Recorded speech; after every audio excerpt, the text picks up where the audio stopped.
qaranglar. Bu nomlanishi rekuperator deyiladi.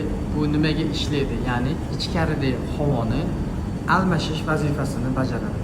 Ko'chadan toza havo filtrlar ichkariga olib kirib beradi. Ichkaridagi havoni ko'chaga olib chiqib berish ishini qiladi. Bu juda ham kerakli narsa, chunki podval bilasizlar, dim, havo yo'q, zak bo'ladi. Hozir biz shuni basen qismiga qilib berganmiz. Hozir basen qismimizni ko'rsatamiz. Xo'p, xudo xolasa basenimizni bugun topshirish arafasidamiz. Inshaalloh o'zi ishlarimizni tugatib bo'ldik. Xo'p, bu tomonimizda havoni bisasida chiqiladi, ya'ni havoni tortib ketadi. Bu tomonimizdan havoni beradigan qilib qilganmiz. Hozir mana o'zi ishlatib qo'ydik. Ishlaganiga 15 daqiqa bo'ldi. Xudo xolasa o'zi ishlashlari zo'r, havo zo'r. Cho'milgan odam ham maza qiladi. Otabek, bittadan tashlab ketamiz, ko'cha 45 gradus bo'ladi.